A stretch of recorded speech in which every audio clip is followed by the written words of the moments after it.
कि राम मंदिर में जो दान चढ़ावा है उसमें भूमि पूजन से ही अनियमितताएं होती आ रही हैं। ये केवल जून की बात नहीं, ये काम लंबे समय से चल रहा था। क्योंकि इसकी शिकायत राम मंदिर के पहले और पूर्व लेखा परीक्षक जो थे महिपाल सिंह जी ने, इन्होंने इसका आरोप लगाया था। लेकिन आरोप लगाने के बाद उनको अपने ही पद से हटा दिया गया, उनको वहाँ से हटा दिया गया। बहुत से लोगों ने इसका विरोध किया, लेकिन जो ट्रस्ट के जिम्मेदार लोग थे उन्होंने कोई प्रभावी कार्रवाई नहीं की। यानी कहीं न कहीं पारदर्शिता और जवाबदेही प्रभावित थी, जानबूझकर वित्तीय अनियमितता को होने दिया गया। और अभी आप देखिए कि जब ये प्रकरण तूल पकड़ा है तो पुलिस एक्शन में आई है। जितने लोग आरोपी थे, लगभग 8 लोगों के खिलाफ मुझे लगता है FIR हुई है जांच के बाद, और उनके घर पर दबिश भी दी गई है। कई जगहों से कैश बरामद हुए हैं। तो ये सब चीज़ें बता रही हैं कि काफ़ी लोग इसमें इन्वॉल्व हैं। एक दो व्यक्ति नहीं, ये पूरा एक रैकेट इन्वॉल्व है। और लोगों का ये कहना है कुछ लाख रुपयों की चोरी नहीं, ये कई 100 करोड़ का घोटाला है, क्योंकि निरंतर चलता आया है। आप देखिए, हमारे शंकराचार्य जी अवनुतेश्वरानंद जी ने भी कहा कि ये काम, ये चोरी का सिलसिला ये भूमि पूजन के समय से ही होता आ रहा है। पुलिस की कार्रवाई, पूर्व लेखा परीक्षक का बयान, शंकराचार्य जी का बयान, और ट्रस्ट में जो लोग हैं, आप चंपत राय जी को देख लीजिए, अनिल मिश्रा जी को देख लीजिए, ये लोग कह रहे हैं कि अब इसकी जांच होगी। सुनने में आया कि जो है उन्होंने इस्तीफा दे दिया कुछ नैतिक आधार पर। लेकिन कहीं ऐसा ना हो कि प्यादे पकड़े जाएं, क्योंकि अगर नोटों की या दान की गिनती होती थी तो एक CCTV कैमरे की निगरानी में होना चाहिए था। अब प्रश्न उठता है कि CCTV क्या कह रहा है, हिडन कैमरेज भी होते हैं, वो क्या कह रहा है। तो दाल में काला नहीं, पूरी दलिए काली। और जनता का ये कंसर्न है, जिस तरह से अभी बार एसोसिएशन जो अयोध्या का है, इन सब ने एक तरह से आपस में प्रस्ताव पारित किया कि हम इन आरोपियों का मुकदमा नहीं लड़ेंगे। तो कहीं न कहीं गुस्सा है लोगों में। इससे अयोध्या की छवि धूमिल हुई है, और केवल अयोध्या की छवि धूमिल नहीं हुई है, जितने भी राम भक्त हैं, जितने भी सनातनी हैं, उन सब की आस्था और विश्वास पर यह कुठाराघात किया गया है। हम लोग मंदिरों में दान करते हैं, चढ़ावा करते हैं, जो भी करते हैं उसका उद्देश्य यही होता है कि धर्म की रक्षा हो सके, धर्म का प्रचार प्रसार हो सके, ये पैसा धर्म काज में लगे। लेकिन यहाँ तो लुटेरों और डकैतों के भरण पोषण के लिए हमारे जो दान का उपयोग हो रहा है। ये बहुत चिंता का विषय है और ये गंभीर विषय है। इस पर हमारा संगठन लोकतंत्र प्रहरी, हमने प्रधानमंत्री जी को, मुख्यमंत्री जी को ज्ञापन देकर के ये मांग की है कि इसकी उच्च स्तरीय निष्पक्ष जांच हो, क्योंकि छोटे स्तर पर तो कुछ नहीं होगा, क्योंकि जो इस पूरे कृत्य में शामिल हैं वो शक्तियाँ बताई जा रही हैं कि बहुत बड़ी, उनकी पहुँच बहुत दूर तक है। तो कहीं न कहीं वो लोकल स्तर पर अगर कोई जाँच होती है तो उसको खासा वो प्रभावित कर सकते हैं। इसलिए बड़े स्तर की जाँच और निष्पक्ष जाँच होगी, तभी ये पता चलेगा कि आखिर मैं ट्रस्ट में हूँ तो मैं अपनी जिम्मेदारी से कैसे भाग सकता हूँ। अगर मेरे घर में चोरी हो रही है तो केवल चोर के साथ साथ मैं भी जिम्मेदार हूँ कि मैंने अपने घर की सुरक्षा व्यवस्था कैसे कर रखी है। और राम मंदिर व्यवस्था में इतनी भारी चूक, वित्तीय अनियमितता होना, ये सवाल सीधे सीधे जिम्मेदार लोगों की तरफ रुख करता है। लेकिन मैं देख पा रहा हूँ अपने बयान में, और जिस तरह से पहले के बयान हुए और उनका एक्शन न लेना, इस पर कोई स्पष्ट संकेत है कि कहीं न कहीं उनकी मूक सहमति है। अब चीज़ें, मुझे लगता है कि जैसे जैसे जांच आगे बढ़ेगी, हमें पूर्ण विश्वास है कि चीज़ें स्पष्ट हो जाएंगी। टिन्नू यादव के पास एक भी रुपया नहीं है लोग कहते हैं, तो उनको बलि का बकरा क्यों बनाया गया? असल में बिल्कुल गलत बात है। मैं तो बात टिन्नू यादव की नहीं है, अब बात और भी लोग जो पकड़े गए हैं उनकी नहीं है। बात यह है कि कौन, किसकी सरपरस्ती में काम हो रहा था। कहीं ऐसा तो नहीं है कि राजा पर उंगली उठी तो प्यादों की बलि दी जाएगी। इसमें कोई दूध का धुला नहीं। हमें यह देखना है कि टिन्नू यादव भी आय से अधिक संपत्ति का मामला उनके खिलाफ बन रहा है। जो अन्य लोग भी गिरफ्तार हुए हैं उनके भी कहीं मकान बन रहे हैं, कहीं संपत्तियां खरीदी जा रही हैं, और आमदनी का जरिया 12,000, 15,000, 18,000 रुपया है। तो कहीं ना कहीं तो सवाल उठेगा, भैया कौन सी लॉटरी जीत करके ले आए, उसका ब्यौरा तो आपको देना पड़ेगा ना। लेकिन ये छोटे चोर हैं। मैं ये भी नहीं कह सकता हूँ कि चोर हैं, क्योंकि हम लोग ये आरोप की बात होगी।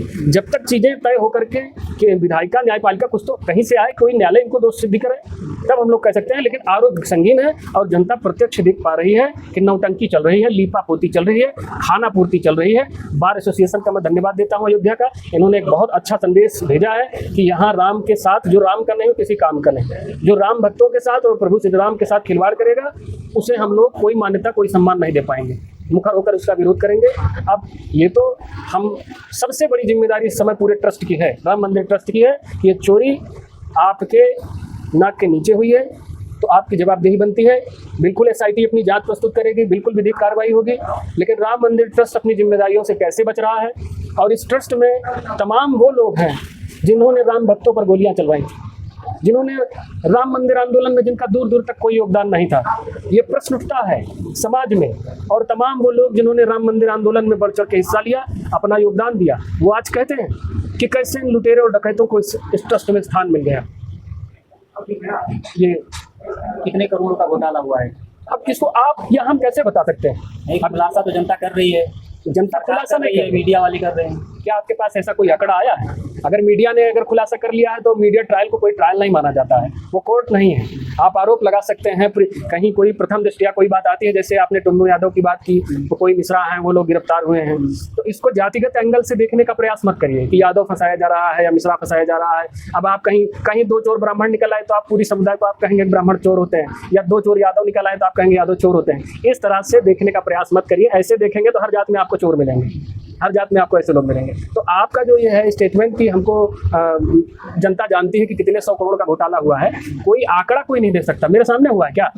मैं आप लोगों के माध्यम से जान रहा हूँ, हमने अखबारों के माध्यम से जाना, सोशल मीडिया के माध्यम से जाना, सक्षम और जिम्मेदार लोगों के बयान के माध्यम से जाना। अब वो जांच का विषय है, जब जांच पूरी होगी तब पता चलेगा, क्योंकि जितना दान चढ़ावा आया है उसकी पर्चियां भी दी गई हैं। अब ऑडिट में पता चलेगा, अगर वो प्रत्यक्ष दान जो है और पर्चियां दोनों मिसमैच होंगी तो उसका जो गैप होगा उससे पता चलेगा कितना बड़ा घोटाला हुआ। जो दान दिए हैं लोग पर्ची भी अपना मांग रहे हैं। अब तो मांगेंगे ही भाई, उनकी आस्था पर आपने चोट किया है, उनकी आस्था पर चोट के लिए जिम्मेदार राम मंदिर ट्रस्ट है, उसके जिम्मेदार उसमें उस ट्रस्ट में बैठे जिम्मेदार लोग हैं, उसके साथ साथ ये पूरा तंत्र है। कैसे सेंध लग गई भाई? यहाँ पर आप काउंटिंग करा रहे हैं तो सीसीटीवी कैमरे होने चाहिए। इतना करोड़, कई मतलब इतने करोड़ों का बजट, राम मंदिर में कितना पैसा लगा है, हजारों करोड़ का खेल है, हजारों करोड़ का इन्वेस्टमेंट है वो। और उसके बाद आप देखिए कि सुरक्षा से लेकर के तमाम चीज़ें कितनी मजबूत दिखती हैं, लेकिन अंदर से इतनी खोखली कि कोई भी जितना चाहे फंड वहाँ से उठाए और लेकर के चला जाए। कितनी बड़ी चूक है, कितना बड़ा विषय है भाई। आप वो अब जनता, मैं सुन रहा हूँ कई लोग कह रहे हैं कि यही इसी सरकार में कई लोग कहते थे मैं भी चौकीदार, मैं भी चौकीदार। तो आप क्या कहोगे? चोर चोर मौसेरे भाई। एक बहुत बड़ा विषय, निष्पक्ष जांच के बाद ही आएगा। हम लोग का यही अनुरोध है कि अयोध्या की छवि न बर्बाद हो, चोर पकड़े जाएं, निर्दोष न फंसें। ऐसा ना हो कि किसी अमुक और सत्ता में मजबूत हस्तक्षेप रखने वाले मजबूत व्यक्ति को बचाने के चक्कर में किसी आम व्यक्ति की बलि दे दी जाए। इसका भी हम लोगों को ध्यान रखना है। बाकी जो हमारे स्तर से हो पाता है हम लोग उस पर अपनी मुखरता से अपनी बात कह रहे हैं। चढ़ावा चोरी दोषियों को सजा मिलेगी कैसे? जांच के बाद ही स्पष्ट होगा भाई। पहले तो ये पता चले। कभी कभी क्या होता है ना कि जो चीज़ें प्रत्यक्ष हैं वो भी गलत हो सकती हैं। आँख का देखा भी गलत हो सकता है, कान का सुना भी सही हो सकता है। तो अभी जांच हो जाने दीजिए। जांच के बाद जो चीज़ें आएंगी कहीं ना कहीं देखिए विश्वास तो करना ही होगा। अब हर चीज़ को हम नकार दे कहते जांच भी गलत है, न्यायपालिका भी गलत है, तो क्या हम ही सब सही करेंगे? तो जांच के बाद ही स्पष्ट होगा। तो जो चढ़ावा चोरी किए हैं उनके घर पर बुलडोजर चलेगा? देखिए, बुलडोजर की कार्रवाई, आप मान लीजिए कोई चोर है, आपने चोरी किया तो आपके घर पर हम जाए बुलडोजर चला दें? चोरी तो आपने किया है, आपके घर वाले इसमें दोषी हैं। बुलडोजर की कार्रवाई इसको ना न्यायपालिका सही मानती है। कहीं कुछ विशेष परिस्थितियां होती हैं जिसमें कानून बनाया गया है, कोई आदतन अपराधी है, हिस्ट्री सीटर है, तो उसके लिए बुलडोजर की कार्रवाई सही मानी जाती है और जनता भी उसका समर्थन करती है। लेकिन कोई आम व्यक्ति कहीं उसने कोई छोटा सा अपराध कर दिया, अपराध आप समाज में रह रहे हैं तो अच्छा बुरा सब आप ही करेंगे भाई साहब, तो उसके घर पे बुलडोजर थोड़ी चल जाएगा। तो वो अकेला दोषी है उन चीज़ों में, फिर मुकदमा चलेगा, न्यायपालिका तय करेगी कौन गलत कौन सही है। योगी जी को उनके घर पे बुलडोजर चलाते हैं, दोषियों के घर पे बुलडोजर चलाते हैं। अब ये बात बिल्कुल योगी जी की हम लोग सराहना करते हैं और समर्थन करते हैं मजबूती से कि उन्होंने माफिया राज, गुंडा राज को काफ़ी हद तक उसको नियंत्रण करने में और अपराधियों को जो निरंकुश होकर के घूम रहे थे उनको जमींदोज करने का काम किया है। इस दिशा में हम लोग जो हमारे मुख्यमंत्री जी का हम लोग आभार व्यक्त करते हैं। लेकिन विपक्ष ये भी प्रश्न उठाता है कि कई जगहों पर बुलडोजर कार्रवाई निराधार हुई, उसका कोई आधार नहीं था। तो हम लोग अंधभक्त भी नहीं, कहीं गलत होता है तो उसको गलत कहेंगे और सही का समर्थन करेंगे।